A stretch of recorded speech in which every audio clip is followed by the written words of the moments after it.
On the writing culture I would like to see emerge in the UK. I've recently been offered a number of opportunities to help my writing reach an audience. In 2019, at the age of 50, after working as a life writing author and project producer since completing my PhD, something changed. I was shortlisted for the Penguin Right Now programme.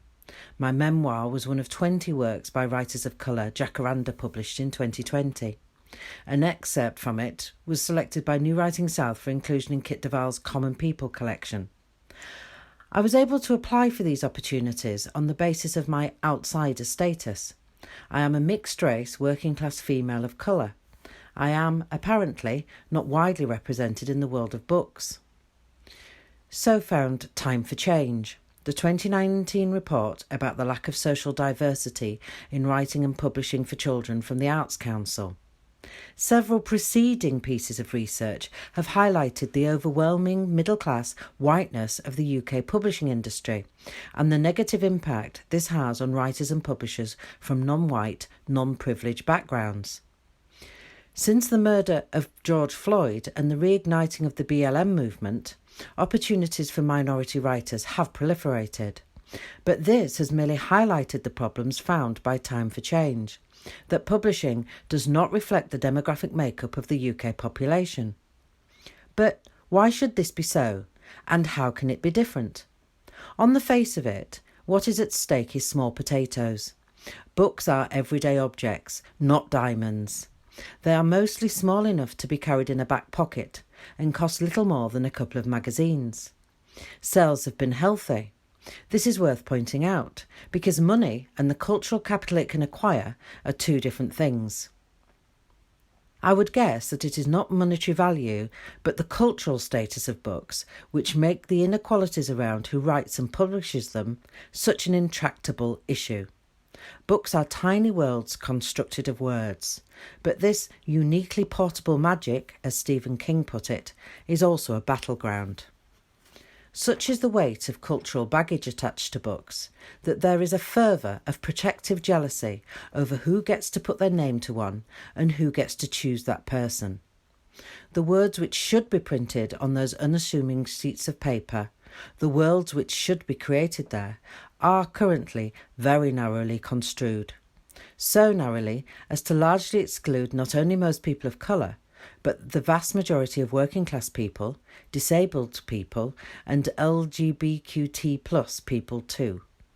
And, as a cultural belief and mindset, this has proved largely unchanged, even through the self-publishing and e-publishing revolutions. This is extraordinary. From the point of view of someone whose ethnic and socio-economic origins lay outside the publishing norm, I agree with the pathways, strategies and suggestions made by numerous previous reports about inequalities within the sector. Hire us, mentor us, invite partner organisations in for meetings with us. Put us on boards, listen to our suggestions in pitching meetings, and say yes to some of them. Sure, commission research on inequalities, including those beyond race and class, but also commission research about why previous findings have not been addressed. The answers may be surprising. Payment is key. An industry which does not pay its workers, see also the culture of internships in the wider creative industries, is one destined to reproduce stories that emerge from within the gatekeeper's privilege bubble.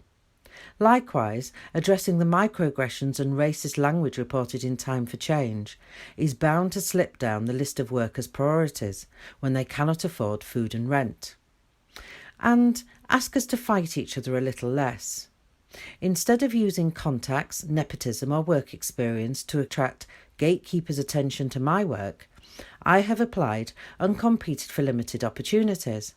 And so I have had my work endlessly judged against other writers who also do not have access to the back door. This constant pitching of us against one another, where we compete for tiny windows of opportunity in an otherwise closed and shuttered publishing facade, is exhausting and vaguely humiliating. It also emphasises our outsider status, and, in forcing us to fight for scraps, encourages work which repeats tropes and stereotypes which have previously made it into print. This is why it is endlessly disappointing that competitions remain the dominant method for sourcing new voices.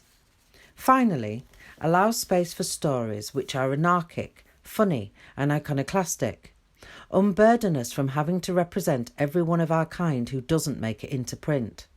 Let us tell our stories. The more unique, out there and unusual, the better.